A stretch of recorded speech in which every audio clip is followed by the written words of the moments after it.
Today we're pleased to have with us Mr. Stuart Bloch. He's Executive Vice President at Hazelett Watson Incorporated. And of course he's here today to tell us about his family's business, Bloch Brothers Tobacco. Here he is, Stuart Bloch.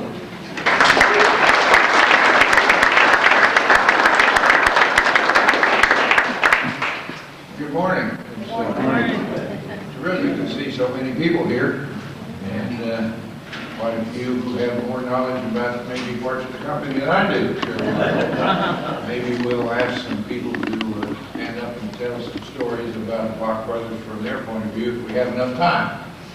But to begin, the Bloch family arrived in Wheeling in 1840.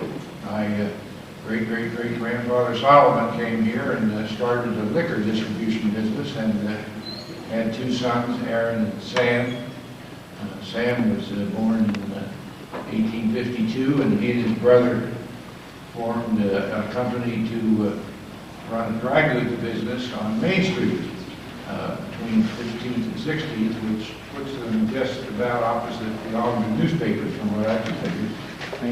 And they did fairly well and started a stogie rolling business up in the second floor. And maybe everybody here doesn't know that Wheeling was one of the major centers of cigar making and stogie making back in the 60s and 70s. So your next question is, well, where did it get the tobacco? And it came overland from central Pennsylvania on Conestoga wagons. Bingo, that's why they call them stogies.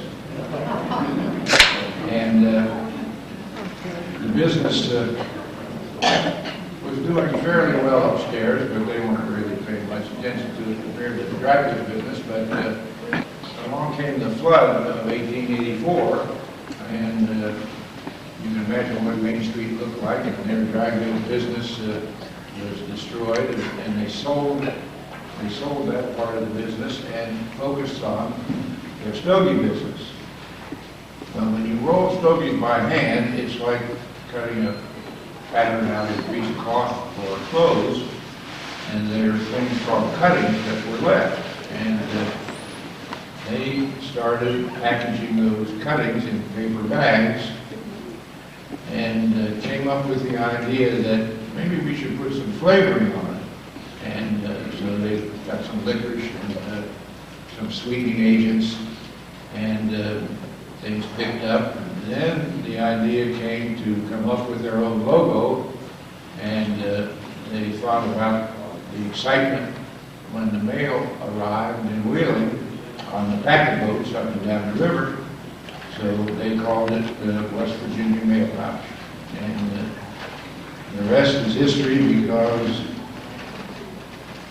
word began to spread that this is a much easier product to use than plug tobacco, because in those days plug was the main chewing tobacco product, and all the men carried a nice big knife, and when they wanted to chew, they'd cut a piece off, and that began to be more difficult to use if you happen to have a bag of mail pouch in your pocket, because all you had to do was grab some, put it in, and away it goes.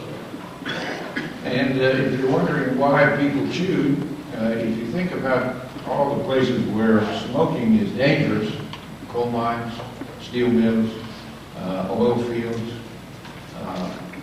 that was the farming as well. If you had a barn full of hay, you'd be a little concerned about smoking in situations like that.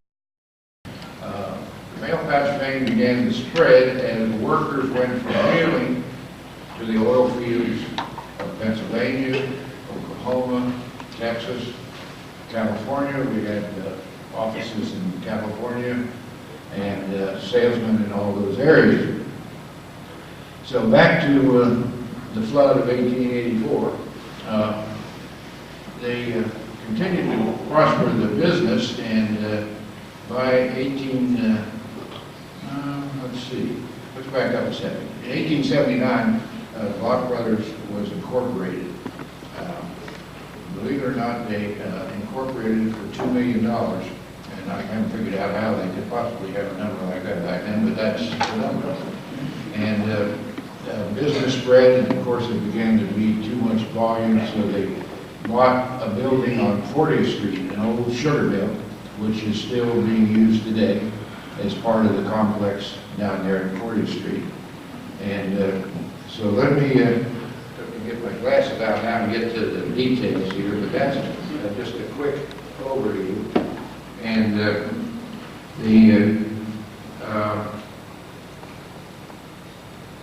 let's see here.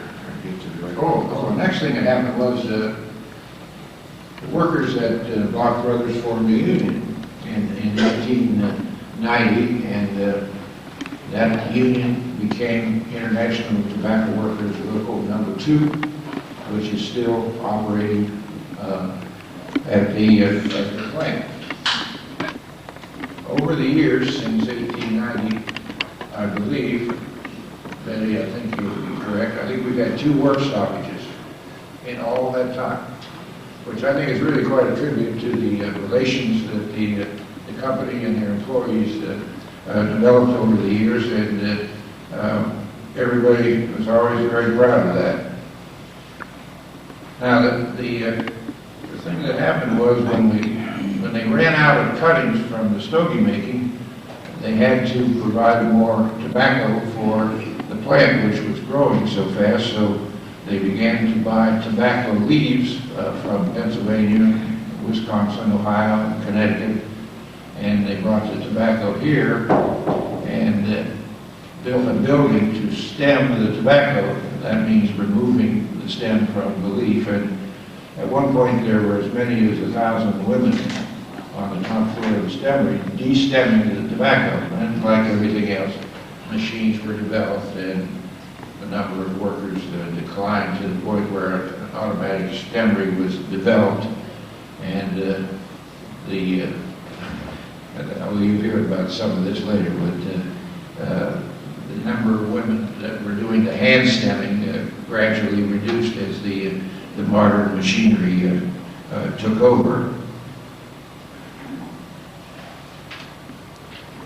Now, sales is always an interesting subject for people talking about their company, and I know you're going to want to hear a little bit about the mail pouch barn program that seems to be on everybody's mind when you tell them that you had anything to do with mail pouch. If the people are from anywhere in the Midwest, the first thing they think about are the mail pouch barns. But the painting of barns began in 1925, and you'd be interested to know that the farmers were paid by giving them subscriptions to Colliers or Life or such as that. And they were very happy. They got a side of their barn painted. They got a subscription to a magazine for a year. And we had 2 or 3 crews that covered the states of New York, Pennsylvania, Maryland, West Virginia, Ohio, Michigan, Indiana, Illinois, out through there. And then barns were also painted in California, except the way the roads were out there, we painted the roofs instead of the sides, because the cars going up the various hilly areas there, you look down and see the mail pouch logo on the roofs. The barns were basically black, but there were some red and yellow. And the paint was actually, I think, in later years, came from the Blue Ribbon Paint Company in South Wheeling. And I'm sure that most of you have heard of Harley Warwick, who was our last sign painter, who lived over in Belmont, Ohio. But what I thought was particularly interesting is when they first got started, every barn they painted, they would take a picture of, and they were paid by the foot. So every foot going up the side of the barn, there was a dot. So a dot on the bottom, dot on the side, times whatever the square footage was that they were supposed to get, and they would attach those pictures with their expense account. So the company had proof that they were paying for what the contractor said was covered for that particular week. And these crews would start out in spring and spend all spring, summer, and fall, as long as the weather was decent. And the contractor would contract for the barns that suited the locations. Sometimes we'd paint both sides, mostly the one best in the curve of the road where the driver couldn't miss it. And when I started back in the 60s, we had 2,000 signs on IBM cards, so it was all automatically controlled, and the rotation then became pretty easy because we'd paint them every 4, 5, 6 years, depending on how the exposure to the barn was and what have you. And so that we got down to 2 crews, and then down to 1 crew, and then Harley painted, I guess the last 25 years, I think 20 years, he was probably doing it by himself. And so then the program was finally discontinued when Harley died, because we tried some young men to join him and learn the trade. They couldn't hack it. Harley was the last of a breed, and he painted mail pouch barn signs in a restaurant in New York. He painted one down here in the Artisan Center. It's painted in the people's rec room. He was in great demand. And what's particularly fascinating is that there is a group of people called the barnstormers. And their hobby is photographing, cataloging every mail pouch barn sign in existence. And I think they've done it. And they meet every year at convention. They meet in Belmont, Ohio, mostly, which is, of course, where Harley Warwick lived, and they have $6,000 in the bank. They can be reached by email. Anybody who would like to join the Barnstormers, I can give you their email address afterwards. But it's a fascinating thing, and of course, if you go on eBay, you're always going to find some mail pouch memorabilia there. Sometimes it's overpriced. Nevertheless, when you're used to getting free like I was, I guess any price would be overpriced. I do have a collection of signs and things for my family to have, but it's a fascinating subject. And of course, we had a sales force. After the business began to spread in all those states I was talking about, so the salesman would ride the railroad. That was before automobiles, and wheeling had number trains going in different directions, and they'd leave for a week with samples and kick plates for retailers' screen doors. And I don't know when the thermometer started exactly, but it was probably about the same time. And then they put up a lot of posters and various pieces of advertising, and then they come home and load up again, and out they go. So, I'd say about the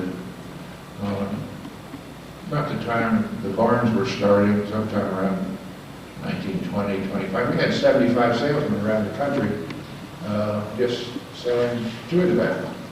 You might say the company was a one-trick pony. That was it.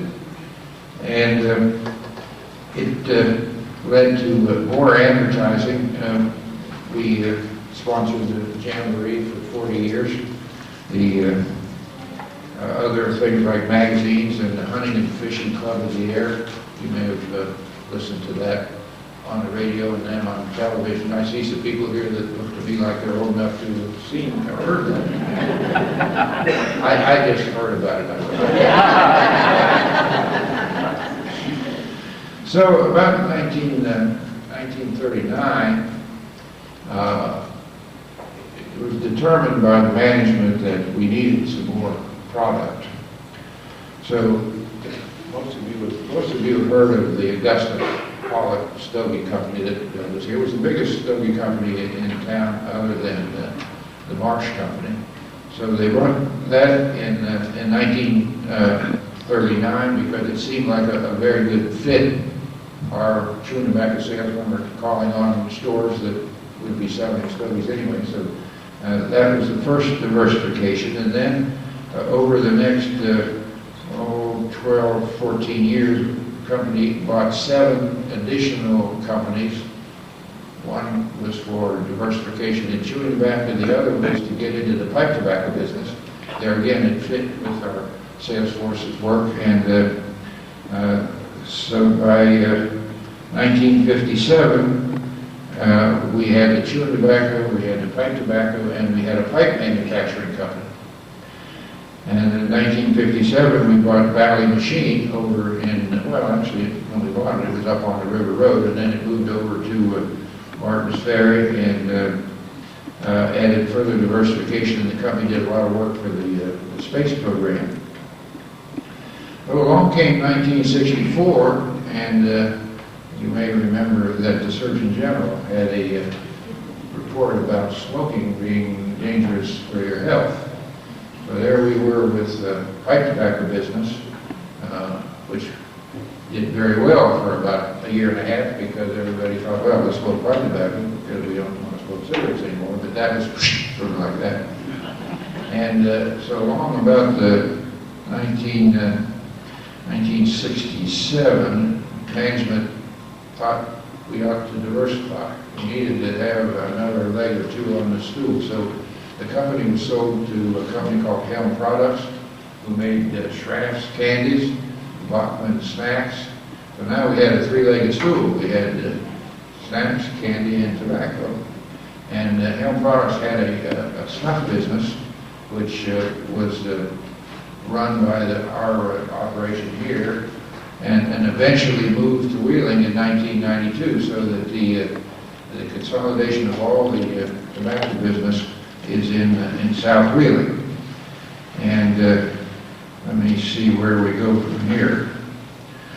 Well, Helm Products was bought by General Cigar, which made White House cigars, and I was the last of the Blochs to run Bloch Brothers, because Sam was he was there till 1930, or he's here somewhere. He was president for 35 years. My grandfather, Jess, was president for 10 years, my father for 23, and then I was at 5, and when they wanted me to move to New York, I took a little poll with my family, and the move to New York lost out. 4 children under 10, and I'm working in New York, and that was an odds against kind of a situation. So we then get close to today. If I ask you how much poundage chewing tobacco was sold last year, would anybody care to guess? 35 million pounds of chewing tobacco was sold in 2009, and when you add the snuff business, if you didn't come close on the chewing tobacco business, you won't come close on the snuff either. It was 95 million pounds of snuff sold last year. In this country? Yes. And what's interesting is that when the snuff business was consolidated here with the chewing tobacco and other products that were here, the company employs 165 people in South Wheeling today. And the unions are still there, and the relationships with the company is still there, and the company is owned by Swisher International, which is headquartered in Darien, Connecticut, and they're the largest manufacturer of cigars in the country. You're probably familiar with the King Edward brand. When you have a baby, that's the cheapest cigar you can buy to hand out. But at any rate, they've been very good stewards of the business. They keep up everything very well. The relationships with the employees are good, and the future looks very very solid for a business that has been there for 121 years. And something else you'll find interesting is that in all those years, there's never been a cancer case with any customer who has used any of our chewing tobacco products. So it's something that most people widen their eyes when I tell them that. But I've been chewing it since I was 16, and the cancer that I've had, I can't blame on that. I was going to bring it back with me and show you how to chew it, but I thought, maybe I'll skip that. Now, the final thing I'd just like to mention is George Jones of Creative Impressions has prepared one of these books, which you can check the facts because it has the art of advertising of Bloch Brothers since its founding in a lot of different, from a lot of different angles. And if you'd like to learn a little bit more about it, I'd recommend you call Creative Impressions, and I think George might be able to set him on. I didn't talk to him before I came, but it shows most everything what I've talked about. Now, does anybody have any questions before Tony asks me about the well? Stuart, can you recall who invented the password "treat yourself to the best"? No, they had some pretty unusual, there are a couple other things about that. They called it anti-dyspeptic. They put that right on the package. To this day, I'm not sure what dyspepsia is. But, they had somebody responsible for the barns and the advertising, and never been able to say my grandfather did that, but I'd like to give him credit for it anyway. Yes. What was the origins of the Bloch family in Europe, France or Germany? Germany, modern Germany. You might explain how Harley painted his signs in the manner that he did. Well, it consisted of holding his thumb up and doing the O. And then he would go, he had a swing that he had on the hook to the roof of the barn. I always admired him how he got those swings up there. But at any rate, that's how he would start, and then the letters would go out on each one. He did it all freehand. It's exactly what you were pointing at, I think. Stuart, Yeah. you have a video at the Willing Artisan Center of Harley painting the sign that's in the Artisan Center. Yeah, I remember when you And did it goes that. through step by step of each process that he does it, and he paints the sign within 4 hours, beginning, as he says, one line at a time. Yeah, but that was a little sign I did. He didn't make that barn in 4 hours. But if you look at the sign at the Artisan Center, you think that he could paint that without any lines, any chalks off, Right. and does it freehand. Well, now, is that video available for public viewing? Yes. There's a TV right beside the sign that shows the video. That's called an interactive, right? Yeah. Interactive mail pouch barn. How about that? That's very good. Yes, sir. At your peak, how many employees did you employ here in Wheeling at your peak? Well, if you start with those 1,000 girls down there doing the stemming,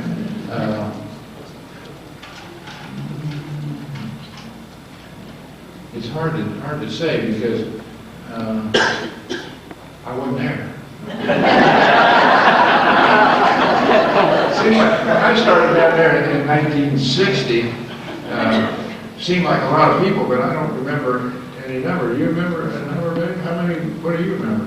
Oh, I think we had, when I started, somewhere probably at least 500. 85? No, 500. There, see, that number would go down because of that period of time when everything was done by hand. But then as that declined, then more workers were added. But I'm sorry I can't give you any better number than that. Yes, ma'am. Yeah, a couple of years ago, a friend of mine's mother celebrated her 90th birthday, and she was telling me how she lied to work for Bloch Brothers when she was about 14 or 15. And she referred to the job as being, quote, a stripper. So. That's exactly right. That's what they were called. Those girls, those 1,000 girls that I was talking about, they were called strippers, but a different kind. You might also tell them that at that time when those 1,000 women were working there, according to Herman Wire, if you taught me all I know about he said that they weren't allowed to talk. Now, can you imagine 1,000 women? I never heard that. They had a reader, and he would keep them entertained by reading the daily newspaper and novels and whatever he decided he wanted to read to them, I guess. What if you had a loudspeaker like this? That's interesting. Yes, Tony? Can you talk a little bit about the well, its origin, and what happened to it? Well, it was an artesian well. You all should know that Tony has never forgiven me for having the well shut off, because that's where he went after playing ball to get refreshed. But anyway, it was an artesian well and down into the aquifer, which was quite deep. And that water was, of course, used in the manufacturing process, and it still is. But the overflow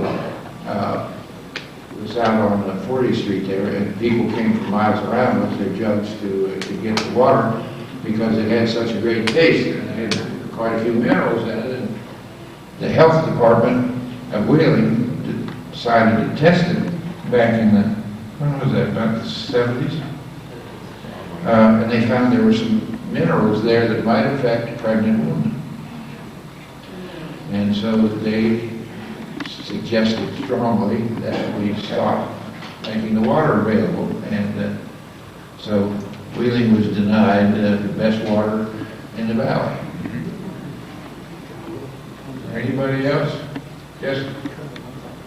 Did the fee for painting the barns ever increase from years to years? Well, yes, it did sometimes. In later years, we'd actually pay cash. Depends on the farmer.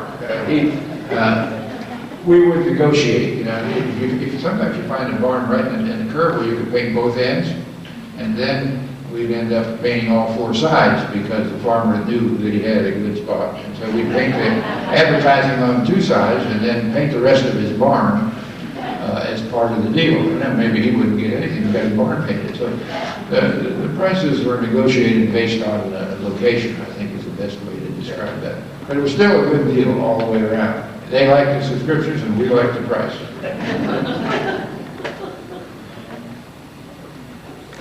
Any more? I just have a comment. I was in Wasilla, Alaska about 5 years ago in an antique shop. And what did I come across?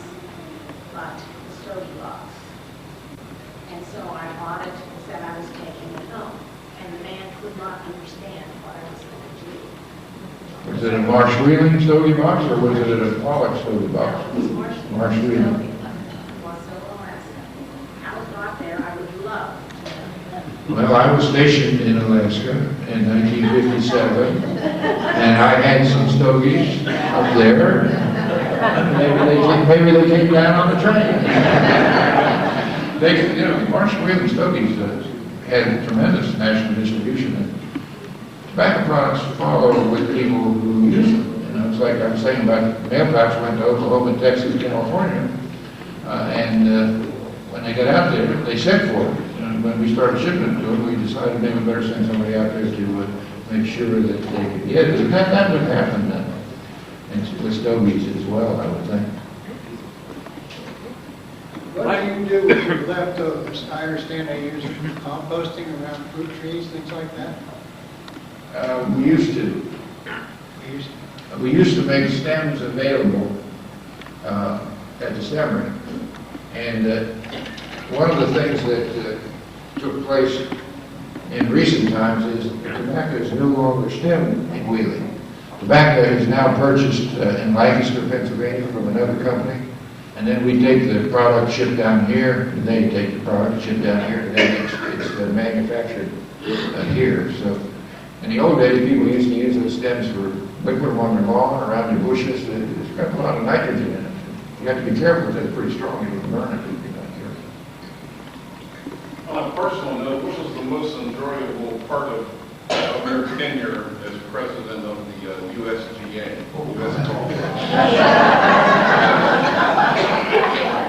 And you don't have enough time. Top one or two then. Well, if you can imagine sitting next to the 16th green at Augusta for the Masters every Sunday for 5 years.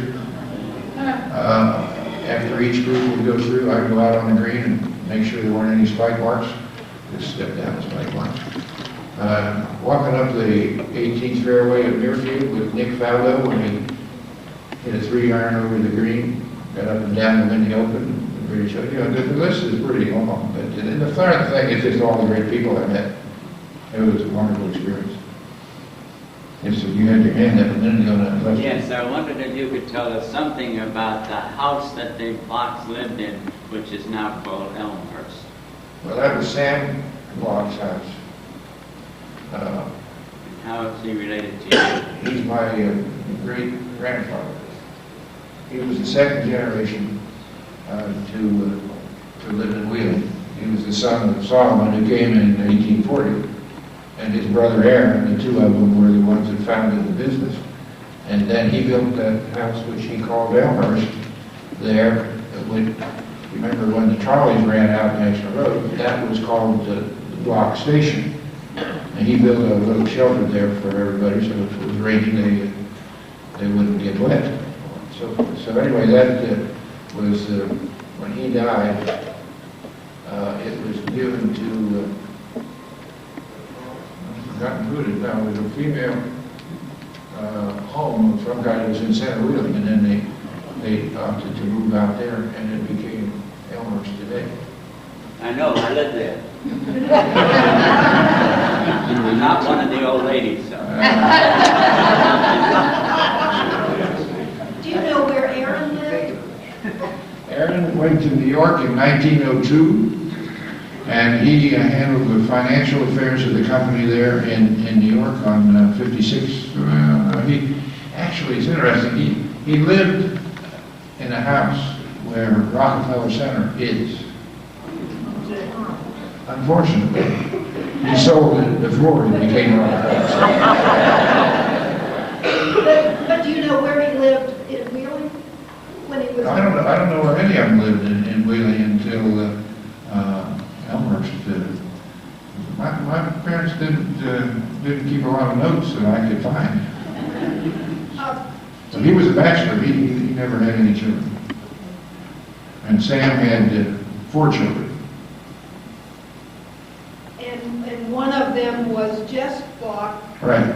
your grandfather, and would you like to share with them his political? Oh, the story of he was Senator Bloch, and he was in California when the vote in the West Virginia Senate came up for women's rights to vote, and that was in what was it, 1920. 1920, thank you. And the word got out to him that he better get home because it looked like it was going to come down to his vote. And I think it took him about 3 weeks to get there. And I've always accused him of stopping to play golf along the way. But I can't prove that. He liked to play golf, and at any rate, he arrived in Charleston with great fanfare, and they met him at the station and made sure he didn't get away, and they got him up there, and he cast the deciding vote for all you women in West Virginia.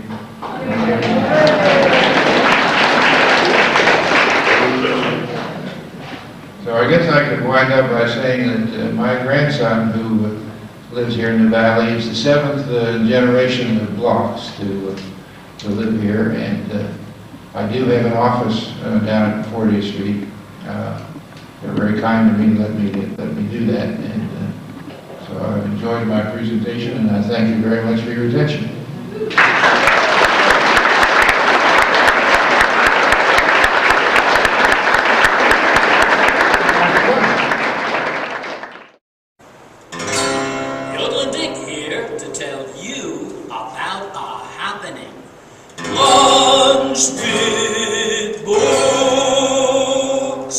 Locksmith looks as cooks and cooks and hacks and cracks and yells and sings, rocks and swings with war and going, locksmith's precious